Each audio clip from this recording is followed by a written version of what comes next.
to us as a leadership team to look at, let me got it for YouTube, sorry. It's been super important for our leadership team to look at how can we provide optionality to everyone to truly live their best life in their agent business and grow to the highest level possible. So what that means is starting with our next round of everything, we are moving immediately into agent choice on split.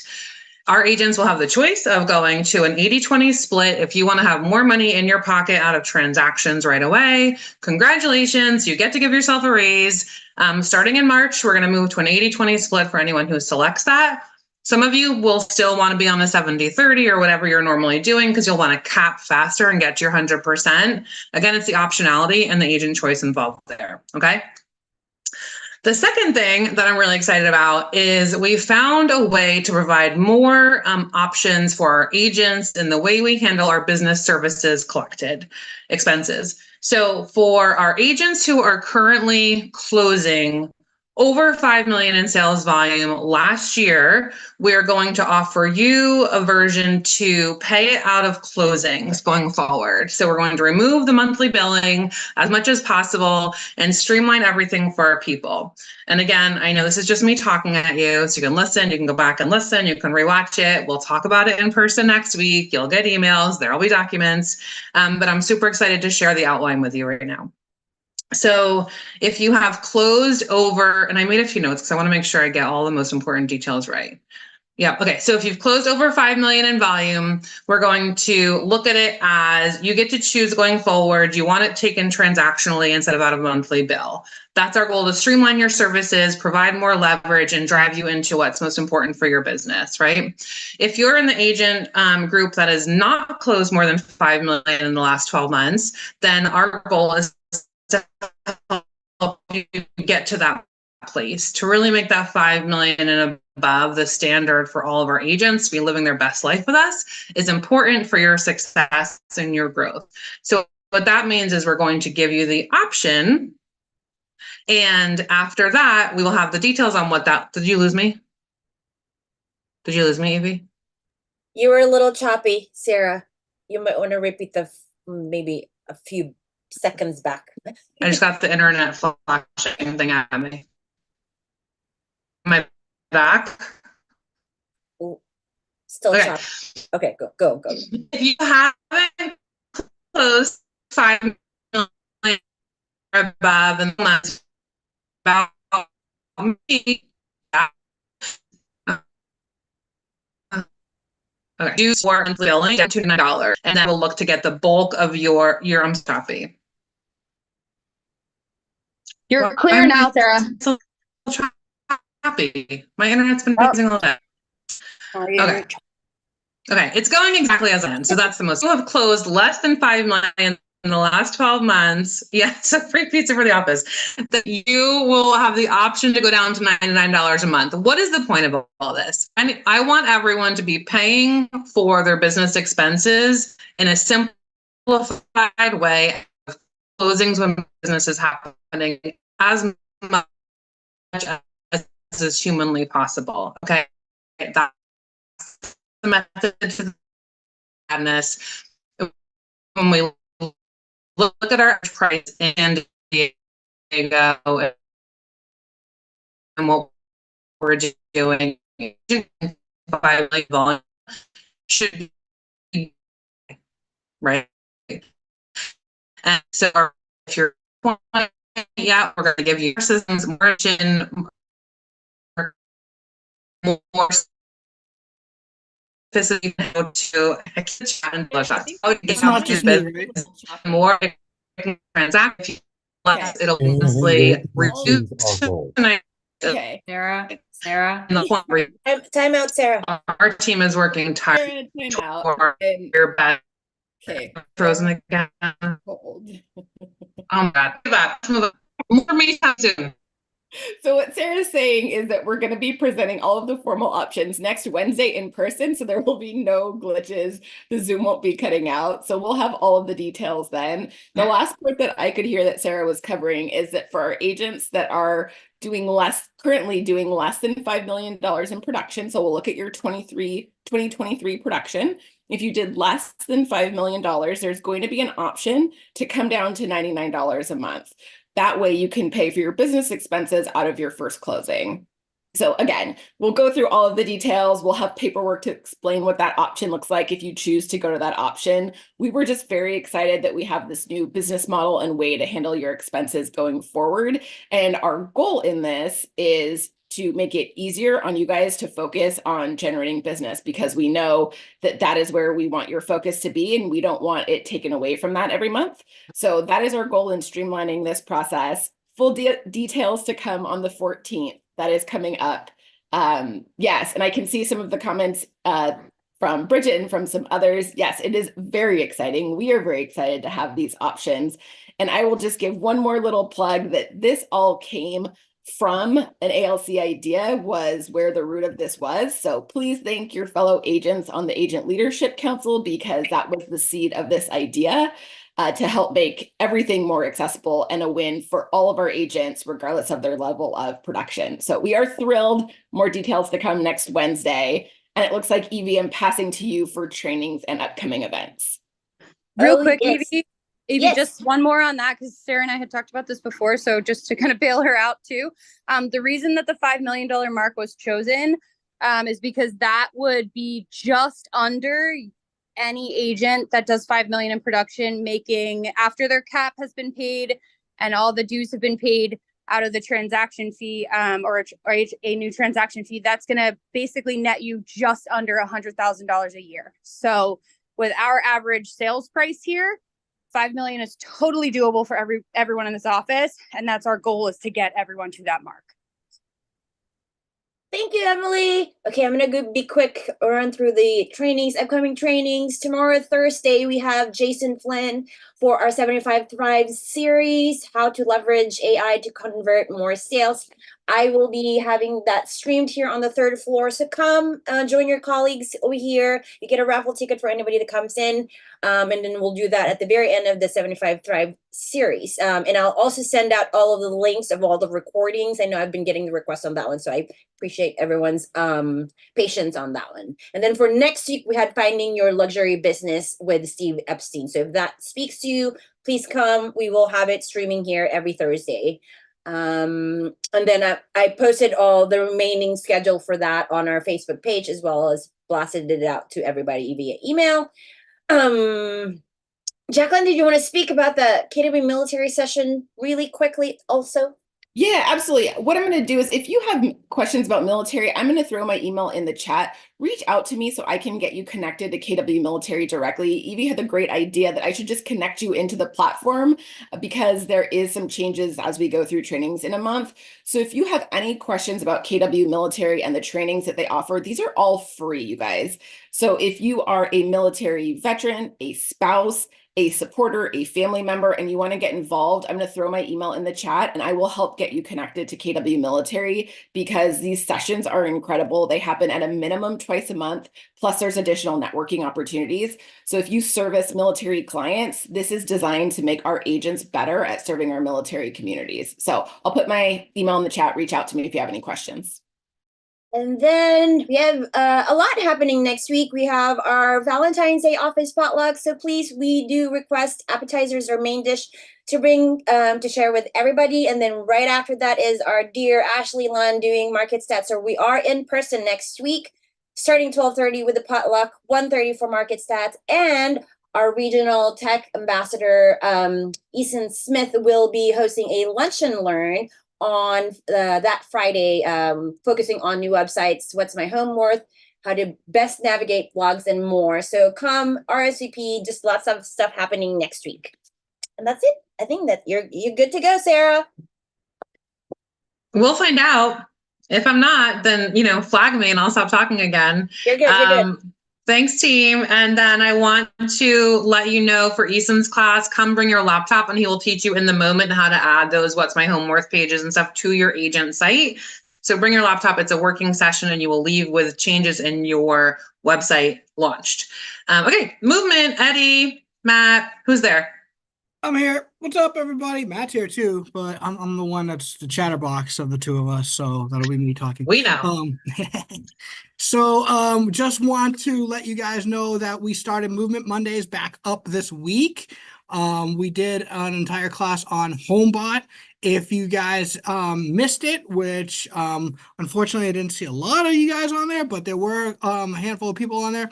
I have it recorded. It's on YouTube, and I will drop the link to my YouTube channel into the chat box here in a second. We will be doing all of our classes this month is going to be on technology, since we're doing a tech class next week, you guys. Next week is probably I'm going to be doing no, not probably. I'm going to be doing MBS Highway and list reports. So I'll be teaching you guys how to use both of those pieces of software that we sponsor for you. All the information in there is free. So for you guys to get these list reports, all you need to do is sign up, choose Matt or I as your lender. You can switch lenders too if you wind up having somebody else, which I don't know why you would, but if you do, you can swap back and forth. So if you're using Matt one week, you're using me next week, and we can get them printed out for you. So all you have to do is just send me the PDF, send Matt the PDF, and we'll have them printed waiting for you at the office. So we're going to go over how to do that for open house flyers. We're going to go over MBS Highway. There's a ton of data, buy versus rent report, cost of waiting reports, all sorts of good stuff in MBS Highway that I want to show you guys so you know what you have access to. And the following week, we'll be doing more and more tech training on all the technology that you have, that we offer, that you have access to. So I want to make sure that you guys all know what you have at your fingertips. That's my 2 minutes in a nutshell. Monday, 9 a.m. I'm always going to put the Zoom link in our Facebook page, and Evie sends it out. So hope to see more of you guys on there. Thank you, Eddie. I heard awesome things about the HomeBot session for people who went. So awesome work, and thank you so much. Jacqueline, give us an escrow partners update, please. Yes, I am very excited. So I will be helping with marketing efforts for escrow partners. So you'll see something from me coming in just a moment on that. But I want to take a moment, and I didn't see her on here yet, but I want to congratulate Erica Stoddard. She already has her first listing in escrow. Huge round of applause. Erica joined us just about a month and a half ago. She not only has her first listing in escrow with escrow partners, she also has another listing that is coming and a buyer. So we are super excited for her. She's doing an amazing job. We are proud of everyone, but we wanted to put a spotlight on Erica for today. So from escrow partners, we are excited about our partnership and about your awesome start to the year. And then I will throw in the chat in just a moment, but I know I've been mentioning that I can now help with marketing services from an escrow partner standpoint. So if you have questions about an upcoming listing, you would like some marketing assistance, I now have an email that will be in the chat. So if you have an upcoming listing and you want to know more about what escrow partners can do, please hit me up, give me an email, give me a call, and I can talk you through all of that. Thank you, Jacqueline. And Alicia, give us our coaching spotlight, please. Hi. So I think we have some slides, Evie, maybe? Yes, there is. Hold on 1 second. Thank you. Here. Can you see it? Yes, you can. Yes. Okay. So, like Jacqueline just said, Erica Stoddard just signed another listing. And so that's her second listing, and she does have another buyer in escrow. So she actually has 2 escrows going right now, you guys. And then we have Lauren just got her first BRBC signed. So that's great. And Tanu just got another BRBC signed as well. And then one more thing I want to add about Tanu is I just found this out in our group coaching session that last week she did an open house and she had over 50 people attend. She has a few leads from that, a handful of leads, and she has appointments later this week to get them qualified and ready to go out shopping. So whoever says open houses don't work, zip your mouth, move forward, just do the work. That's it. Oh, and they're all in launch with me. Was there something else? Okay. All right. Awesome work to everybody in coaching. Great job. And everyone who's working hard this year, we see you. I don't know if my internet's going crazy again. So I will say, if you have property pitches and coming soons, please put all of that in the chat so we can all see it and post on the Facebook page. Broker Bob does have a lot of updates with what's happening with the update from the settlement that Gary Keller announced last week. So I want to give him all his time due. So let's hear it for Broker Bob and dump all that listing stuff in the chat. Great work, y'all. Good afternoon, rainy Southern California. I hope everybody is safe during the last set of storms and the flooding's not hurting anybody. And please don't be one of those typical Southern Californians and drive through a mud puddle thinking that you can get your car through it, because it's kind of dangerous. I kind of laugh when I see that on the news clips where someone's pretty little white BMW is being towed away by the water that they drove through, or they're on their roof being rescued.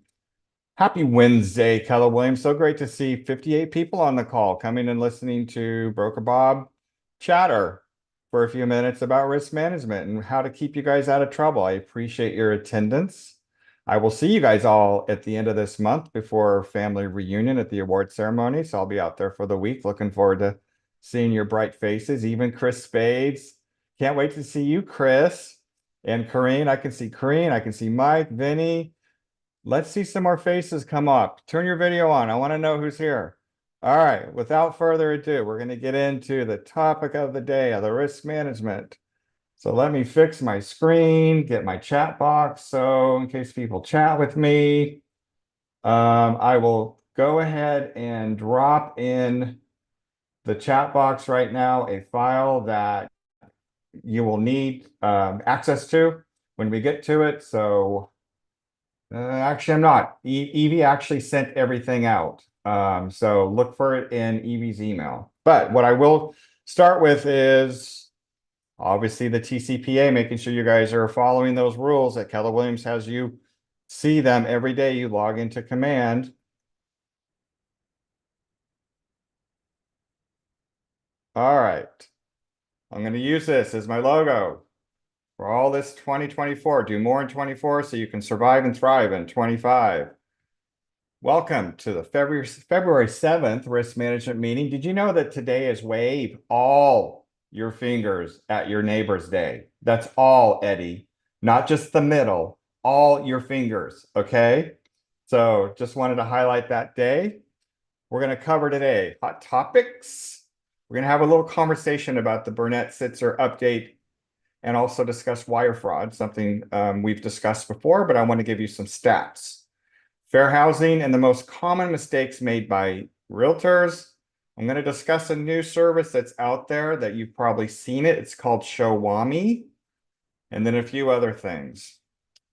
Okay, beneficial ownership change. Okay, so these are for the people that have a corporation or LLC with their real estate company. So this is a new revision that's coming out in 2024, and you'll need to speak with your accountant to make sure that you have all the I's dotted and T's crossed on this. So if you operate your real estate business as an LLC or a corporation, you will now have to report information about your beneficial ownership. In other words, who owns the company, to the U.S. Department of Treasury.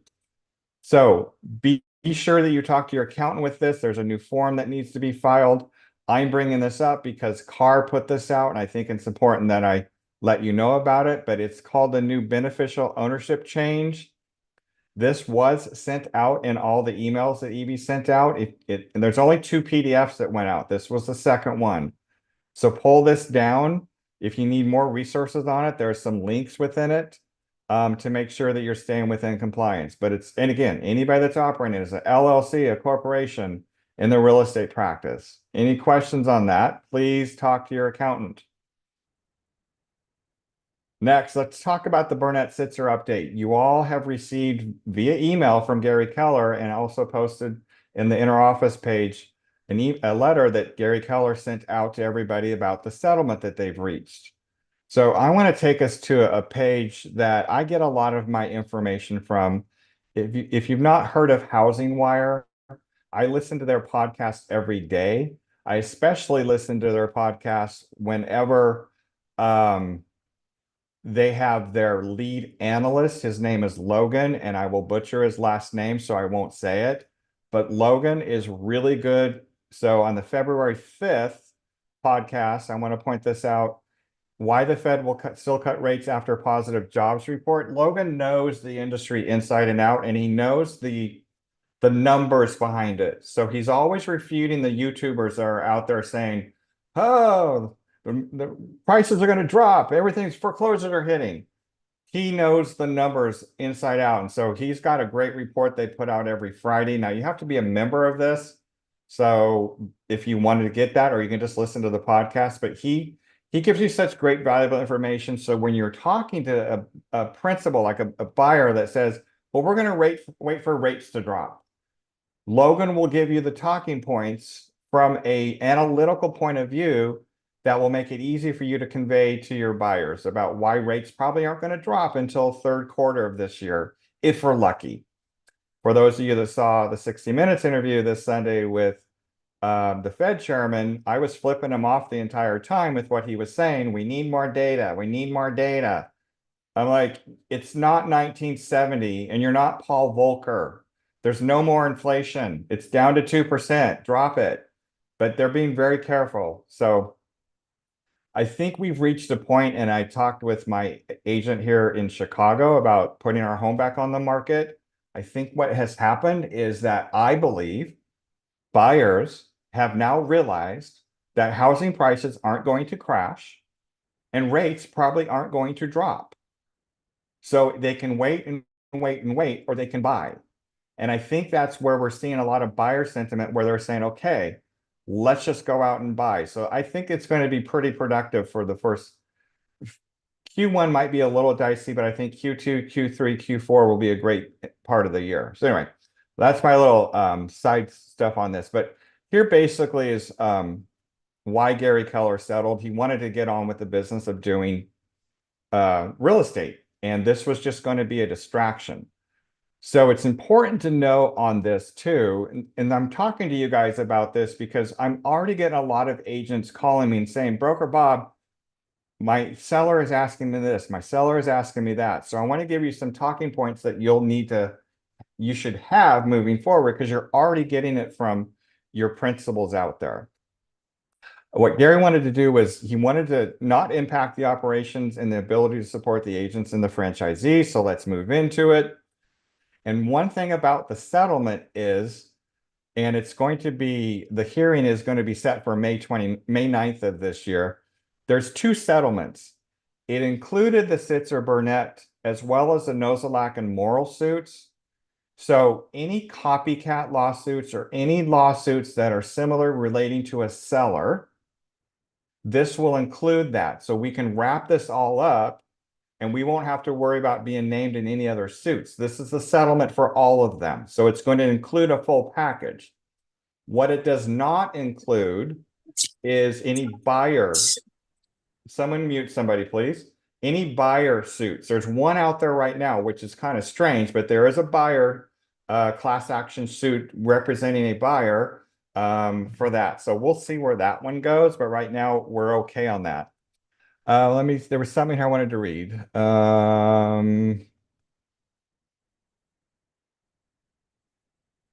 Sure.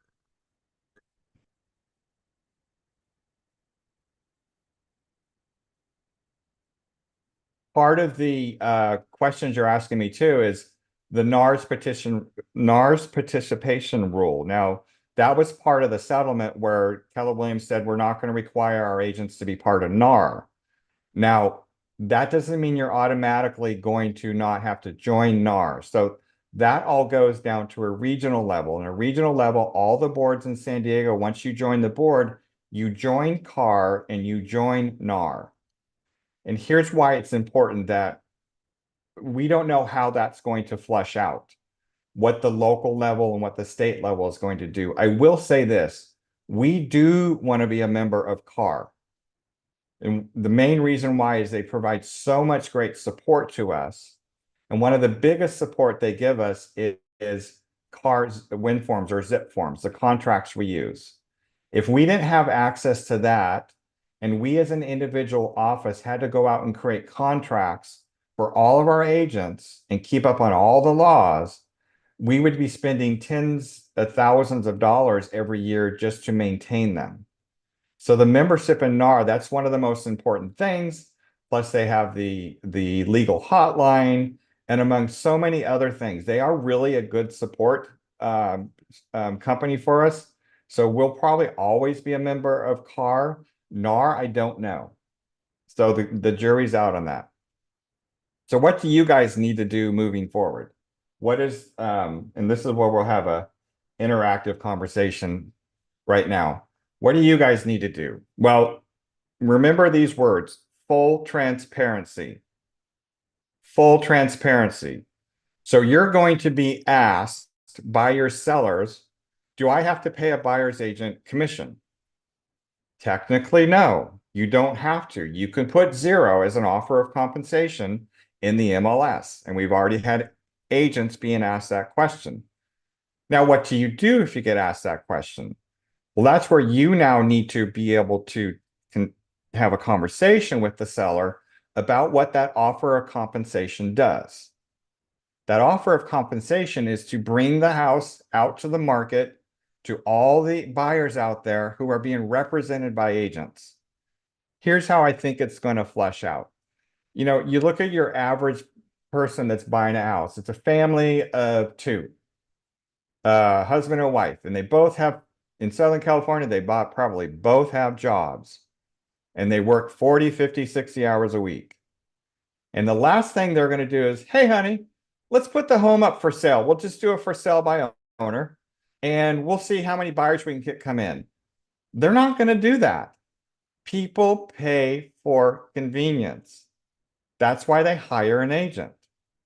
So if they're hiring an agent, they want to make sure that agent is knowledgeable. They also want to know if that agent's going to help them get their final goal, and that is to get their home sold and possibly move into another home, hopefully within the same market. And a lot of that requires the work of a professional that is skilled in helping them do that. They're not going to want to spend time going through a contract with a prospective buyer and negotiating all that stuff. And that's where a good agent and their worth comes in. So know your value is going to be more important now than ever. You're going to have to know how to articulate your value and sell that to the seller. But more importantly, how do you articulate the value of a good buyer's agent? I think what we're going to see is a flush out in the industry with agents that don't know how to articulate their value. They're going to have a harder time capturing that business. So we've sent lots of stuff. NAR has sent out stuff and CAR has sent out stuff. We've asked you to participate in the CAR's how to do the BRBC, the buyer broker agreement. That's a free class. You've got to be well versed on that.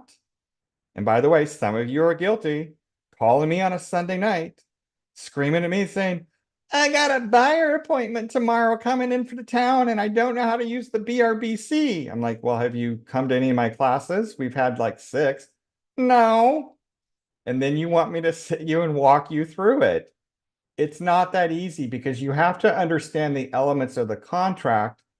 And then, of course, what is the conversation you're going to have with that buyer in relationship to how you want to form the relationship and what their expectations are. Are they broker identified properties, non-broker identified properties? Are they exclusive, non-exclusive? That's what the new BRBC does. So you need to know and understand how to read that contract, but you also need to understand how to convince a seller why a good buyer's agent is important in the transaction because they're going to bring the qualified buyers to you. And then, of course, full transparency means full transparency. We're very open with about how much commission we charge and how much the buyer's agent is going to make. I even think that some buyers agents are going to be so skilled at negotiating the contract, they're probably going to ask for more than what is being offered in compensation on the MLS if they're that good. So I think that is probably going to be where it's going to end up. And that's kind of my advice for now. More to follow, but my key is, and thank you, Mark, for dropping that into the chat box. Mark dropped in 167 things an agent does for clients. Don't commit all of them to memory because you don't really do 167, but what are you really good at? I'll give you an example. If you're brand new in the business, don't be fearful of this. Don't be fearful of your worth or value. When I got in the business, I was in a former business and I managed a retail division of a small specialty retail chain. So I was negotiating contracts all day long with vendors to get the best deal on something. That's how I phrased how I convinced sellers to list with me. I said, I'm a professional negotiator. I'm going to help you get the most amount of money for your home because here's what I've done in my past. So that's, don't be afraid. Take what you've done in the past. All of you have been negotiators from a little kid, right? You go to your mom, mommy, can I have this? And if mommy didn't do it, they went to dad. Daddy, can I have this? You've been negotiating at a very young age, kids. All right, questions. I know there are some questions in some chat box, chat things today and WhatsApp. Does anybody have any questions? Bridget. So I don't have a question, but I do have a comment. I had my first listing appointment the day after this lawsuit, and I was a little bit nervous about it. But the way that I have brought it up to sellers has actually been much easier than I thought.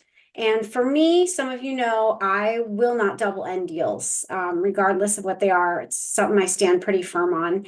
And that is an easy sell with the sellers to talk about why the commissions are important and that it's optional, but they don't want me negotiating against them. They want me working for them and them alone. And every single seller has said, absolutely, let's offer it. What do you think we should offer? And I've had zero questions, but I always bring that up, that at some point the commissions with the lawsuit, there's things changing in our industry that may change, but here's what I believe. And here is what you get when you work with me. And it's been cake getting him to agree.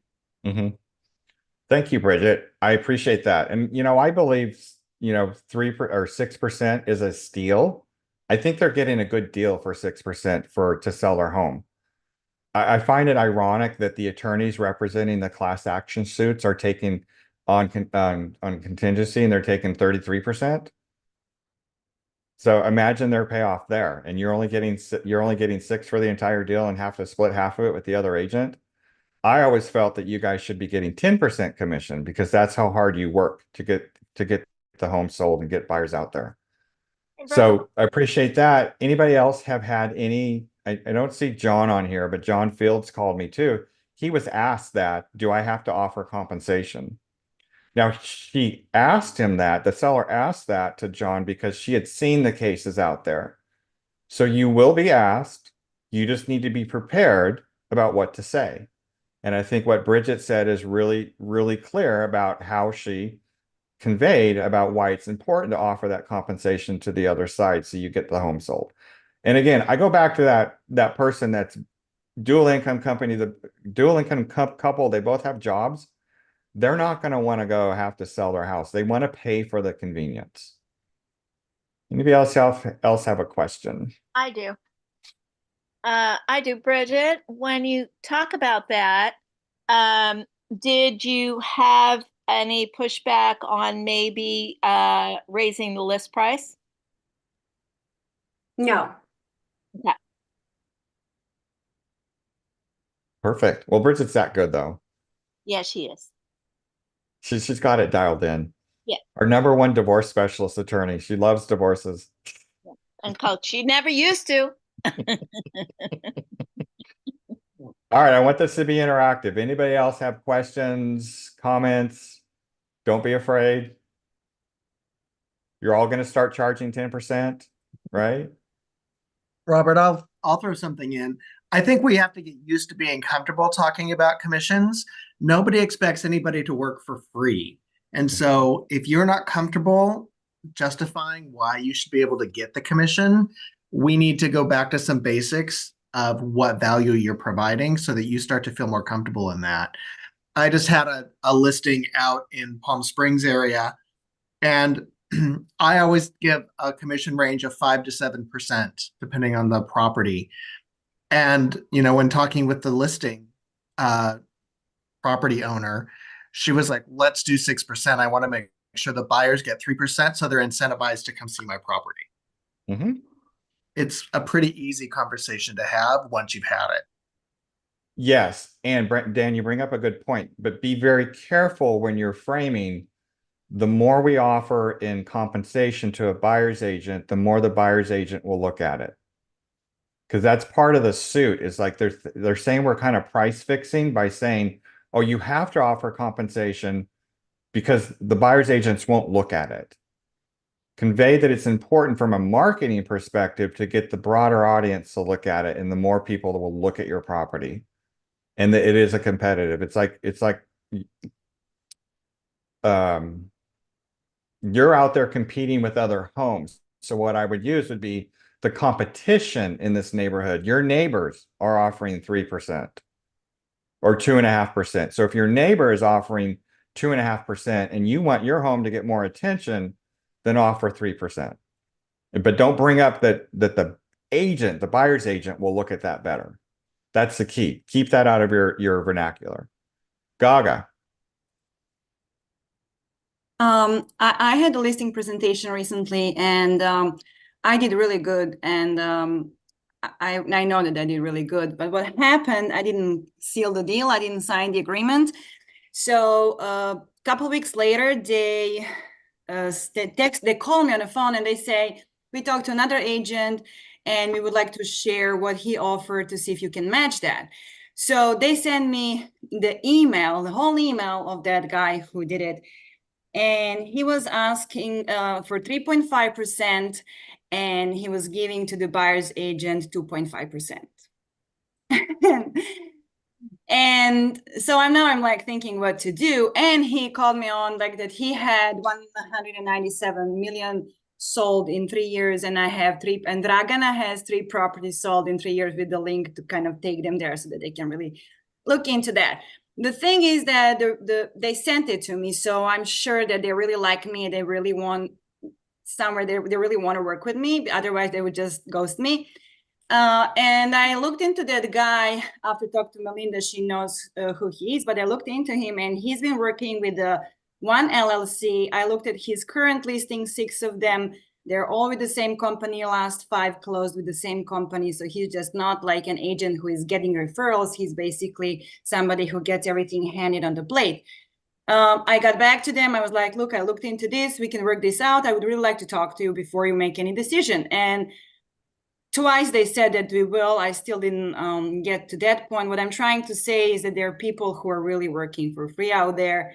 And I don't know how to fight it, but just tell them what I can do and point who that person is, which I usually wouldn't do probably. But after he called me out on whatever, I think that, and honestly, if they're going to work with somebody else, I don't think that they should work with somebody like him, because his days on markets are like 30 days to 150. Out of 6 deals, 6 listings, he had 5 price reductions. It's just, that's how it is in my case. Thank you for sharing. There's a script for that, that we can overcome price objections as well as commission objections. So in fairness of time, I've got to get moving on to the next slide so I can get through everything else. Stephanie, I know you have something. Do you have something quick?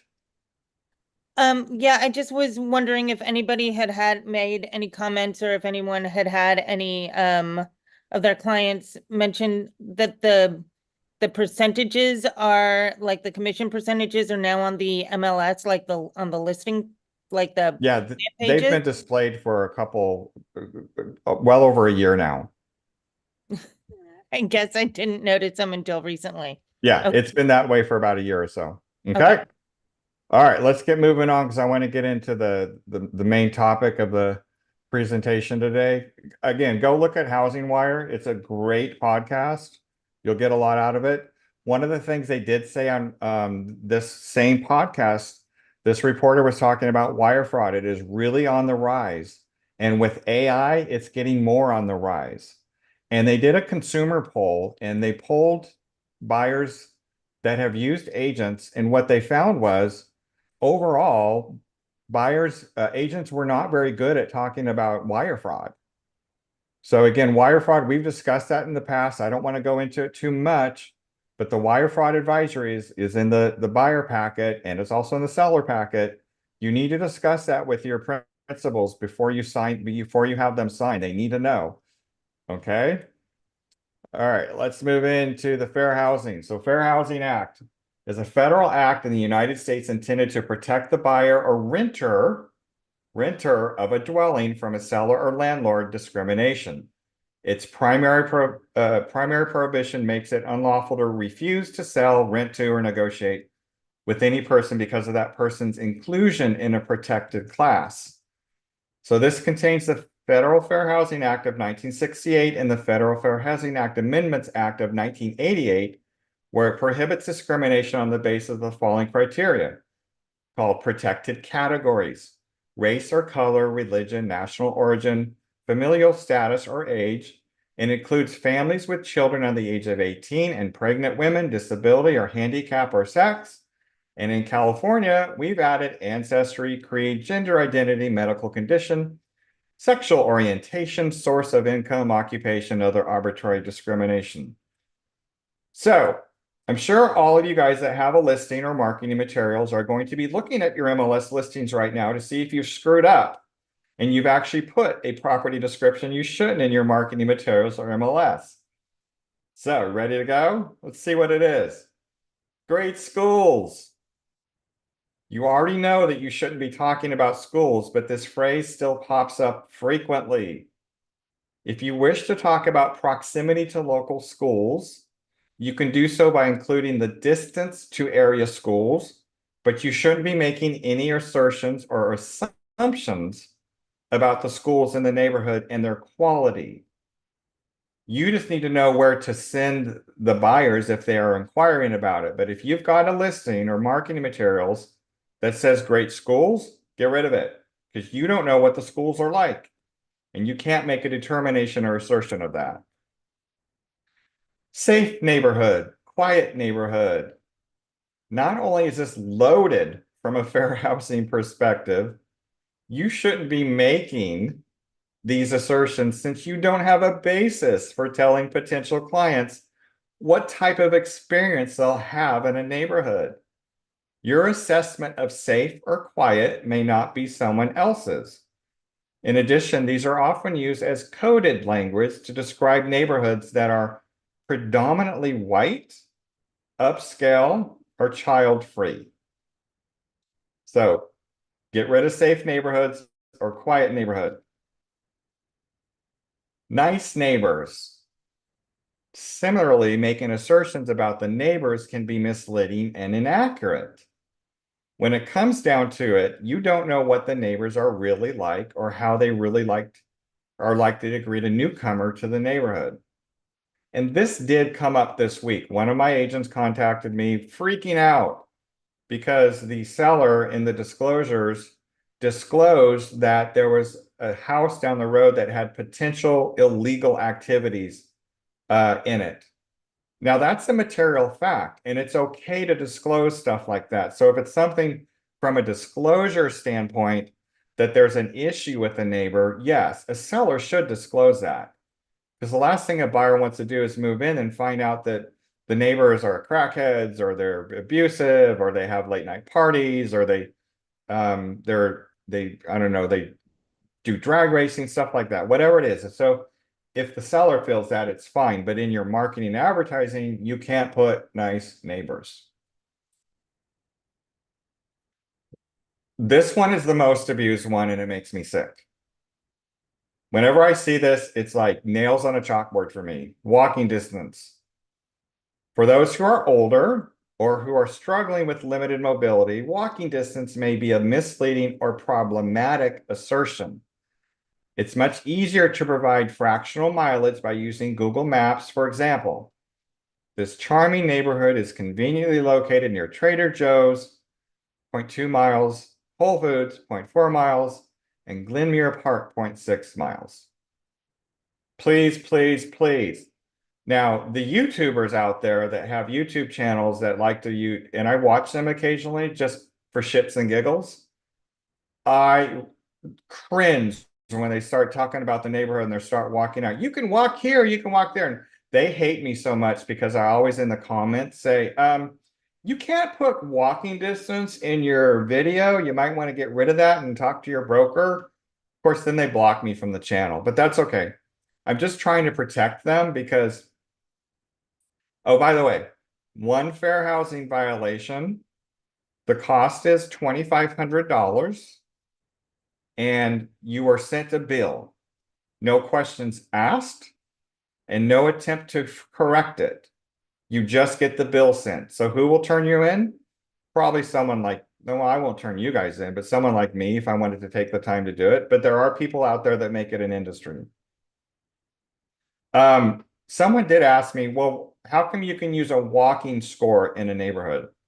So a walking score is different than walking distance. A walking score talks about the ability to walk in the neighborhood, the ease of getting around. Is it hilly? Is it not hilly? Is it lots of traffic? So they use walking scores as an ability to assess the neighborhood only from a standpoint of the ease of getting around the neighborhood. So that's why you'll see walking scores on homes.com and realtor.com and Redfin, etc. Near churches, you can add synagogues to this as well too for our Jewish friends on here. You may be amazed that this still does happen. But here and there, I see this pop up in property descriptions. Perhaps worse is when a specific church is mentioned as a local landmark, since it suggests not only that the prospective buyer should be church-going, but they should be from a specific denomination. I myself go to the Church of Ill Repute, and I'm allowed in there very regularly. That was a joke. You guys can laugh. Haha. Property-related phrases. So the next set of slides come up frequently in property descriptions in relation to the layout or contents of the home itself. Well, this went out during COVID and Black Lives Matter movement and all this, the stuff that we had during that period. We don't use master suite. It should be avoided on a number of counts, not least of which is the assumption that the owner of the home is or should be a man. In place of this, consider owner suite or primary suite. So please don't put master bedroom on your stuff.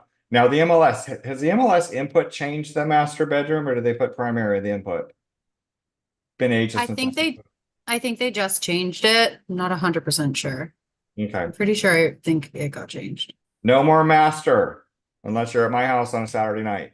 Okay, great family home.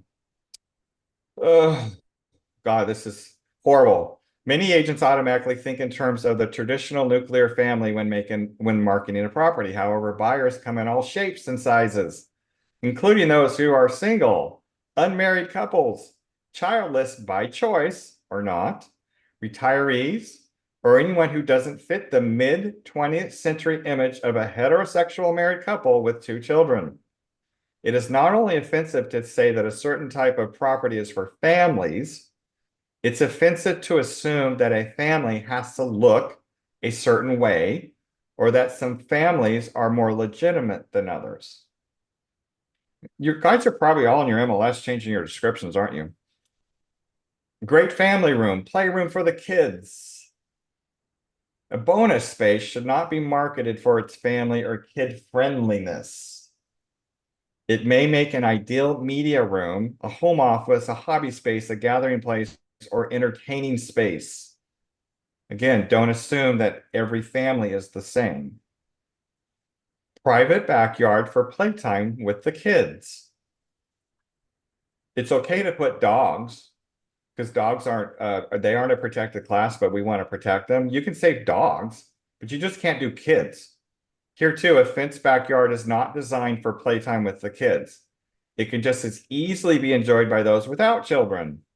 And the property descriptions should not make assumptions about the makeup of the people who will live there. I never heard of a she shed. I have heard of a man cave. And I do see man cave a lot. It's a reference to either one of those can be alienating and inaccurate as well. A person who enjoys watching football or woodworking can be either gender. A person who enjoys relaxing with a cup of tea in a beautiful space can be either gender. It is not only silly to make these types of artificial distinctions, it is short-sighted. Such a description can alienate a buyer who might be interested in the listing, but afraid that they'll have to make major changes to the decor to neutralize the space. So if a female has a nice little tea, a meditation room that she's got pink and frilly, a male buyer would like, oh, I got to paint over that. I don't want pink. Next are people-related phrases, specifically alluding to either the current owner, a potential buyer, or make some reference to the aspects of the identity. See this one a lot, handyman special. Besides suggesting that the home is ideally suited for a man, it also suggests that the buyer needs to be handy or skilled at home improvements and repair. This is very short-sighted since it may discourage buyers who would be willing to fix up the home by outsourcing labor. Now we don't have a lot of this in San Diego unless you're in East County. But again, fishermen's hunters retreat. Some people that might want to buy a house like this aren't probably buying it for fishing and hunting. Maybe they're just a rural buyer that doesn't like being around people. And they want lots of space in between them and people. I remember when Alicia was looking for space out in East County. She was looking for like nobody around her. Now look at her. She lives in the city. Grandma's house. This pops up very frequent for a neat, tidy, and somewhat outdated home. Aside from the fact that it might be a turnoff for some buyers, it does suggest something about who the seller might be, which could raise security concerns or influence the negotiation process. Perfect for. This phrase is almost always the precursor to a problematic assertion or suggestion. You don't need to say for whom a property is perfect. It's perfect for anyone who wants it and who has the money or ability to finance it. That's the whole point of fair housing.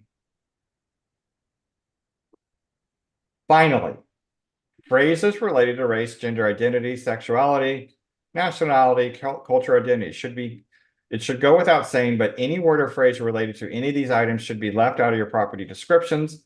A single point of view is not the only one that matters. By making property descriptions more appealing to a wider variety of potential buyers, you create the circumstances for housing to be truly fair and for the home buying experience to be more enjoyable and more meaningful to everyone. And if you're adept at using ChatGPT or any other AI type of plugin, I know a lot of agents are starting to use that for property descriptions.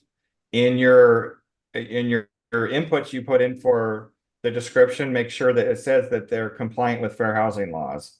And that way you won't have, and then read through it, make sure you got the right thing. Okay, any questions on fair housing?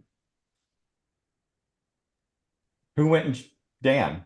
Yes, so not a question, but a statement about the AI for that, because I just did something similar and it did put in walking distance, even though I'd put the parameters of no fair housing things.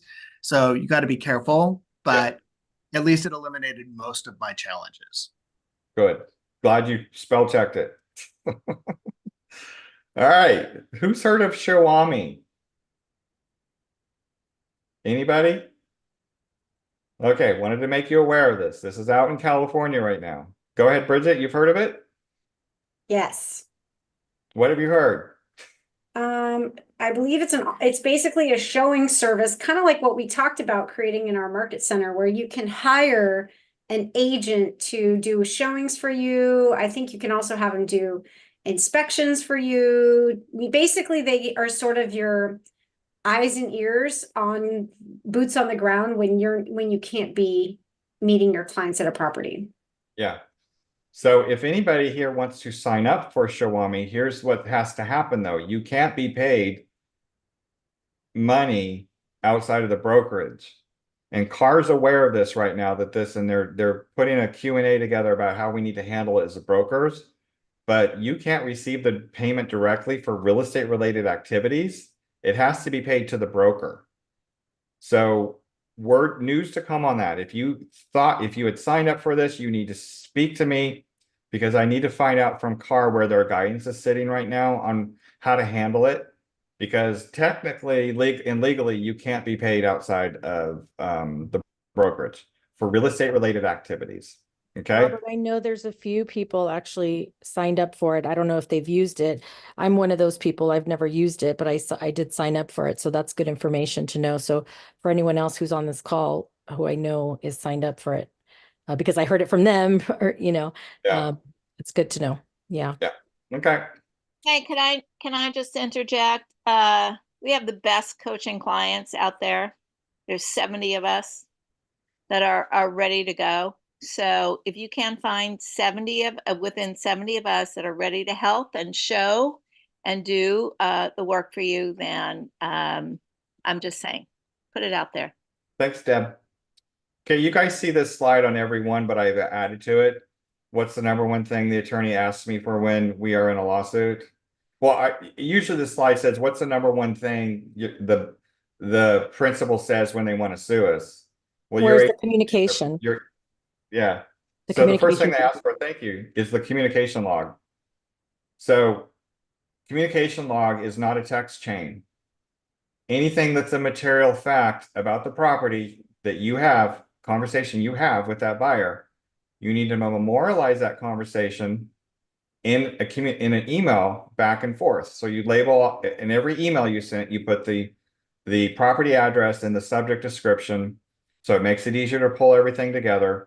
But you have to have the conversation about what you had. Let's say it's an inspection report and you've talked about the foundation and they didn't want to get a secondary inspection that they were recommended. You document that, because you don't want it to close escrow and then 6 months down the road, they find out the foundation is crumbling and they want to come back and sue you. And the first thing the attorney asked me for, okay, where's the communication log where you talk about the foundation? And there are a few agents that have had some DRE violations that we had to provide that, and they did not have that communication log. And so we're still waiting for the resolution on it. They haven't said anything yet, but we'll see. So in the PDF that was emailed out, there's a link there on how to create the correspondence log. Mark is kind enough to put that together, and make sure you do that. Also, please make sure you're reviewing Mark's compliance, initial review, and final review emails. Just don't rely on the TC. They do manage the flow of the paperwork, but you should know, again, what is going on in your transactions and what Mark is putting in the review messages that is helping you be a better agent. There's the example for that. By the way, I'm more than happy to sign anything digitally. This is the email address that you should send it to, robshantz@kw.com. People are sending me PDFs. I'm more than happy to sign anything, but sending it to me in a PDF isn't easy for me because I signed hundreds of documents a day. So you've got to learn how to use DocuSign and send it over.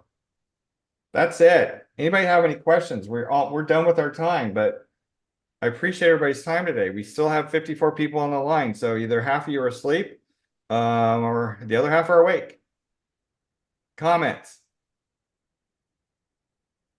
All right. We are done for the day. I appreciate everybody's time. Everybody out and make it a great day. Broker Bob, I have a quick question. The rule that you said about not being allowed to pay agents, I assume that also falls under our brokerage too. So like if agents are showing properties for us, we in the past I've been Venmoing them.